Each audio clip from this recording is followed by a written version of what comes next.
Not really too much to talk about coming into this weekend's race here at the Texas Motor Speedway. The only noteworthy news item is the tension between Stephen Bennett and the Baldy family racing team. This all stemmed from when Bennett turned Jay Baldy into the wall early in California, which resulted in the two getting into a shouting match after the race. Jay Baldy had to be restrained by officials and his pit crew from getting to Bennett. Bennett was only given a warning after the incident, and the Baldy family racing team immediately protested it and claimed that Bennett should have been fined. However, series officials saw it as a racing incident and the protest was promptly dismissed. Now on to today's race here in Texas. Drivers were lapping the track in under 28 seconds, and the entire field is only separated by half a second. The highest speed drivers reached in practice was 198 miles an hour going into turn 3, and with how close the field is, we can see speeds near 200 miles an hour, which for a mile-and-a-half track is incredibly fast. Now, onto the race. Max Trethorn will lead the 42 car field down for the race here in Texas, and the green flag is out as Trethorn gets a great start over Jay Baldy in the 45 car, and Trethorn already has about 3 to 4 car lengths on the field going into turn 1. Stephen Bennett has forced a 3 wide underneath Tavian Cobb in the 40 and Jay Baldy.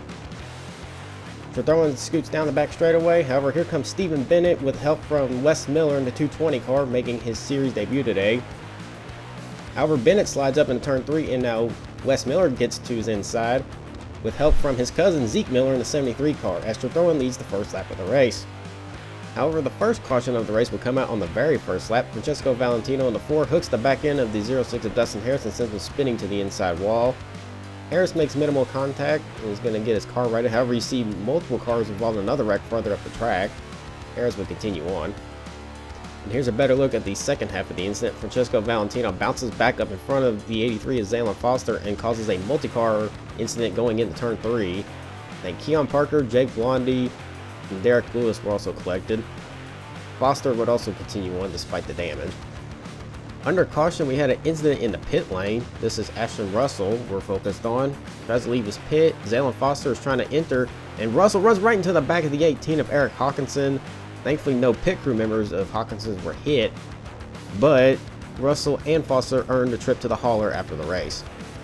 The race would restart on lap number 6 with Max Trethorn still your leader as Dale Taker jumps to the inside of Jackson Maitland on the restart going into turn 1. Trethorn starting to pull ahead of the 23, but nope, 23 has help from the 03 of Jebediah Butterturner making his first start of the season. Trethorn was a winner at Springfield last season and is driving for the Code of Valor Motorsports team. He managed to usurp his team owner, Valor Christensen, a couple races last season, and is shown to be a pretty consistent driver when given the chance, or when his car doesn't blow up. A great battle for second is heating up with Joey Davidson in the 44 leading the charge. He's got Jackson Maitland behind him, and now dives under him to pass him. That is Ruben Burns in the 47 behind him, and the 2 Harvest Life racing cars of Jebediah Butterturner and Zebediah Wheat Farmer have also joined the fray, along with a couple other cars that towards the back half of the shot. Davidson's going to pull away from the rest of the field here, and whoa, where the hell did the 82 car come from?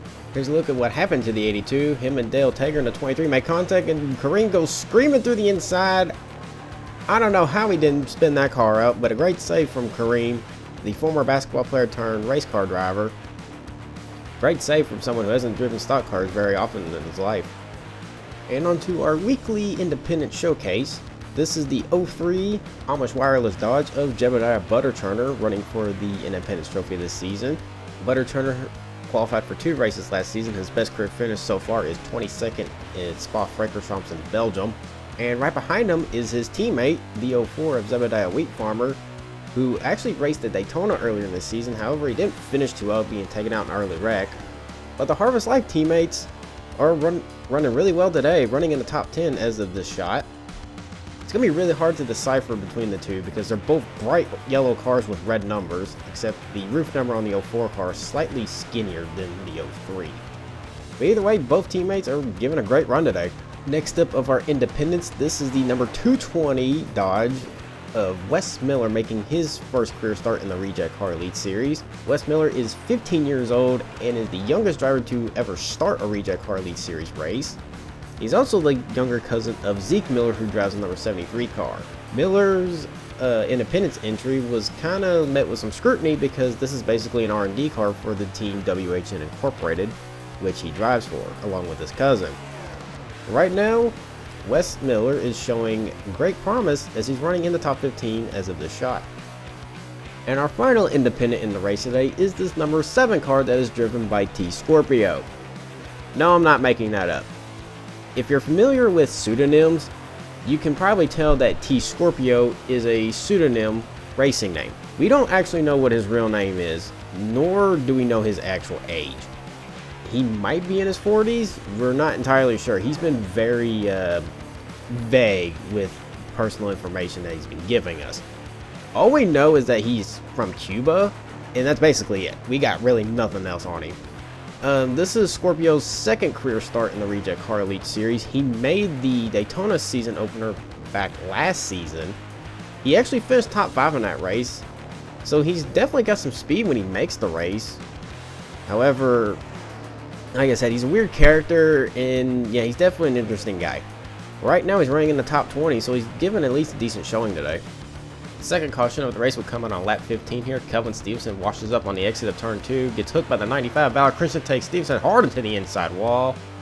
Christensen also hits the wall and goes spinning, and both cars come to a rest on the inside of the racetrack. Stevenson car smoking, and there's the 83 of Zaylon Foster, who just arc braked into him.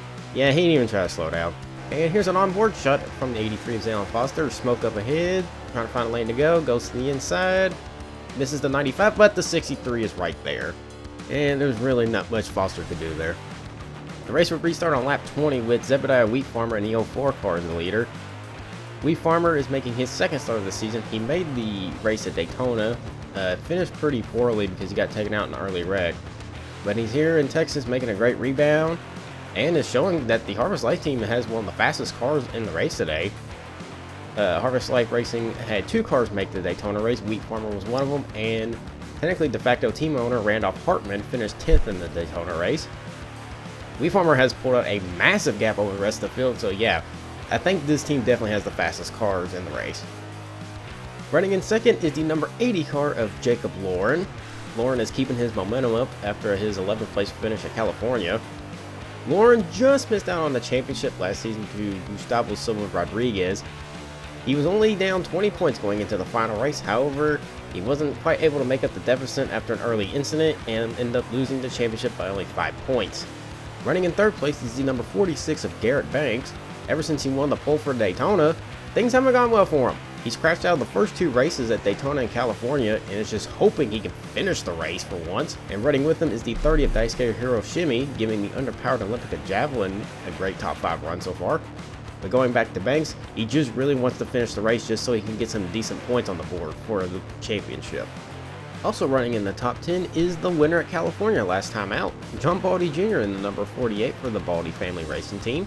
John Jr. has not had a good weekend so far, didn't really run too well in practice, and it came to qualifying, he qualified 27th.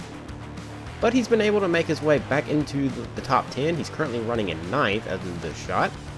So, John Jr. could be on his way to go 2 for 2 this season, at least in starts. He failed to qualify at Daytona. Running in 13th is the number 0 of Stephen Bennett.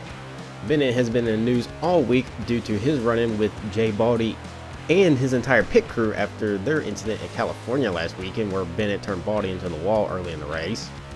Bennett was nearly attacked by Jay Baldy and the entire Baldy family racing pit crew, and a series of officials and security had to jump in to separate the both of them. Bennett and Baldy have been taking shots at each other throughout the week. Baldy's been the more aggressive vocalist of the two. Bennett's been kind of taking it in stride, but series officials have told both drivers to basically stay away from each other, and should they come in contact with each other and cause a wreck, there will be severe penalties for either one of them. Thankfully, both drivers have been keeping it clean, and it looks like this beef might be over by the end of the day.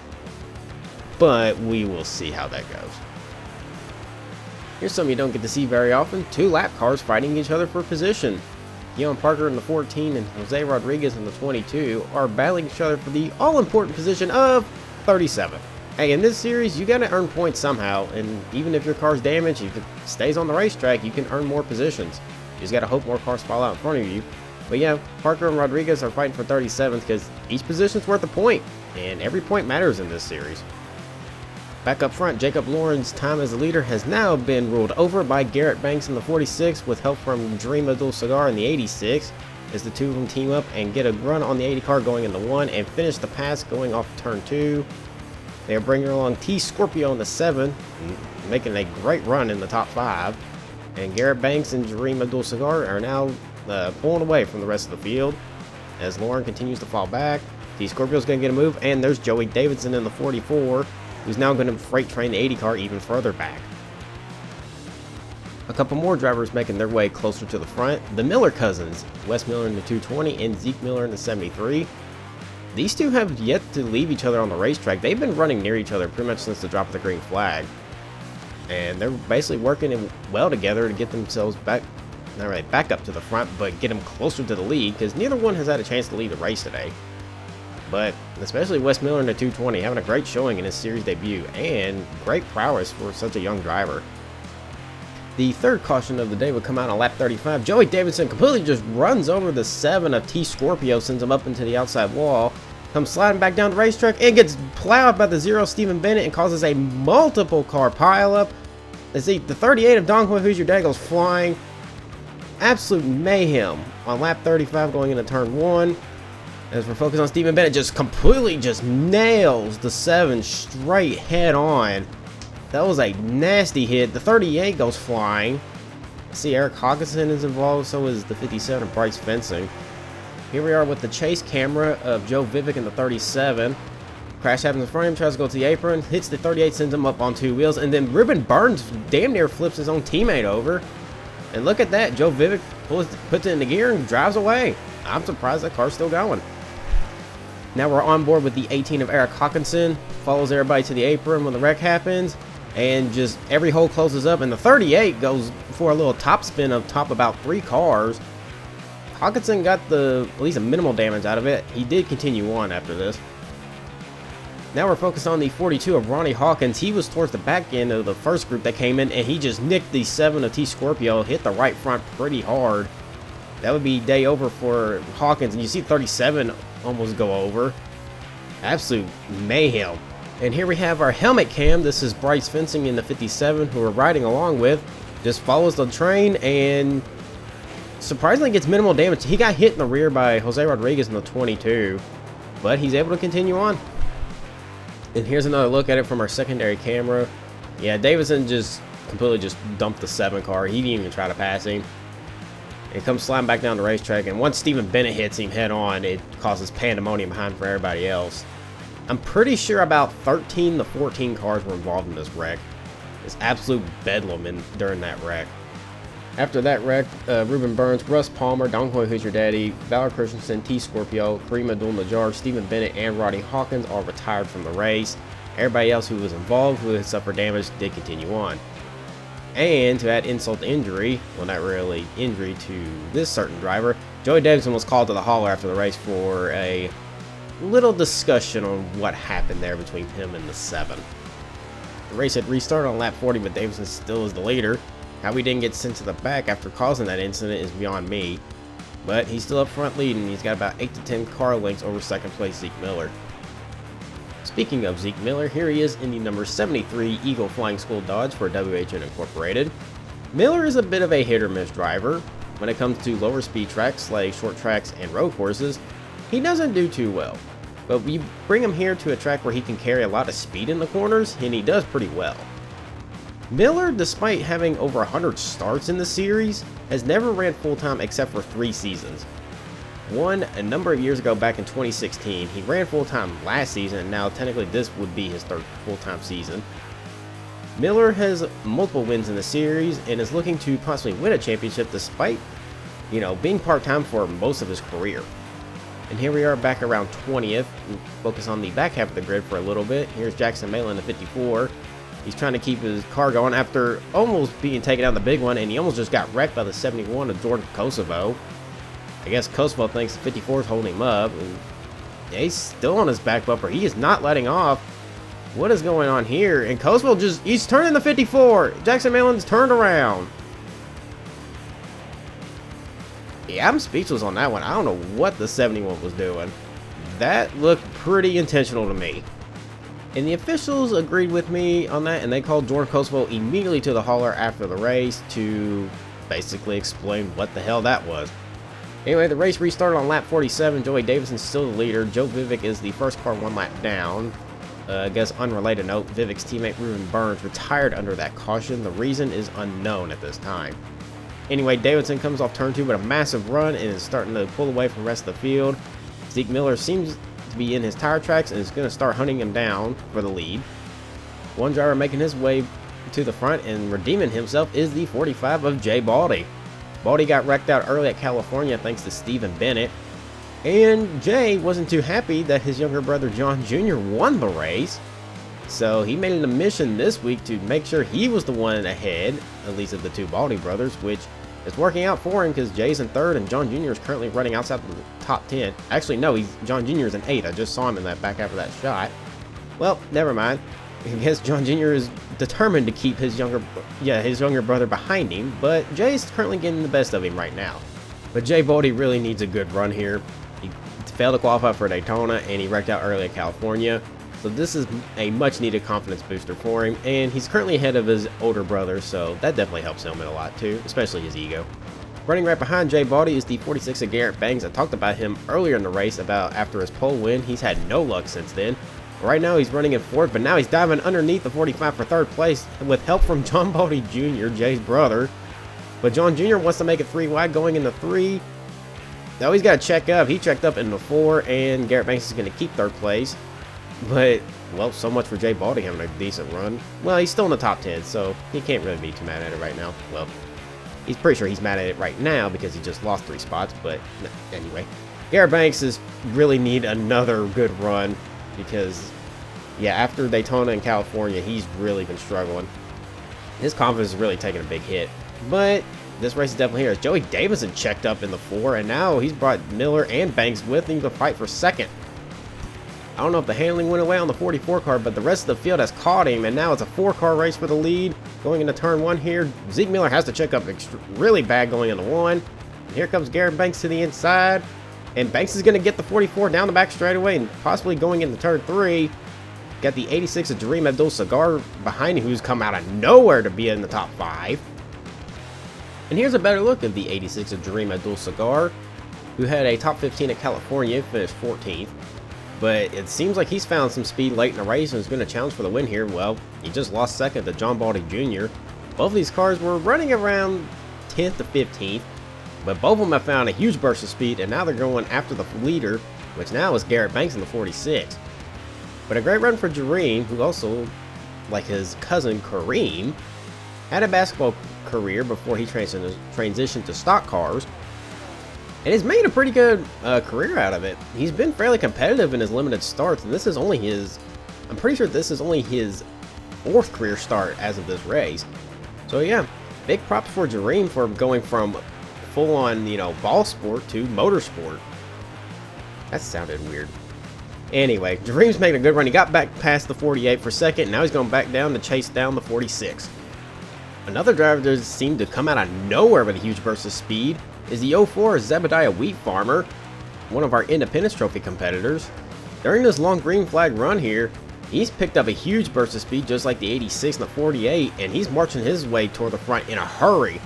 He just passed, I believe, Zeke Miller for 4th, and now he's hunting down the 44 Joey Davison for 3rd. Yeah, he's running about almost a 2nd a lap faster than the 44 did last time by. And here comes Zebediah down the back straightaway. He's just going to make mincemeat of the 44, and he's going to pass him going into 3. What a great run for the Harvest Life team. They're running a part-time schedule because they're independents. But yeah, Zebediah is making a hell of a run here. He finished 32nd at Daytona after an early wreck, but he could be a spoiler to win this race today. What is the bane of all leaders' existence? Lap cars. Jose Rodriguez in the 22 is holding up Garrett Banks, and Banks nearly wrecks himself and the 22 off turn 2. Oh boy, that 22 car is horrendously slow as Wheat Farmer, Davidson, and Kevin Flagrant at 53 get by him. This is just getting okay, and Banks nearly wrecks him again. Oh boy, they need to pull that 22 car off track. He is horrendously slow. He's about 10 miles an hour off the pace. and he's causing a huge hornet's nest behind him just by being slow. Get that boy off the track. He don't need to be on there. But the Baldy brothers are now, I believe, what? Fifth and sixth now. The 48 and 45. Oh god, this race is about to turn into a mess, isn't it?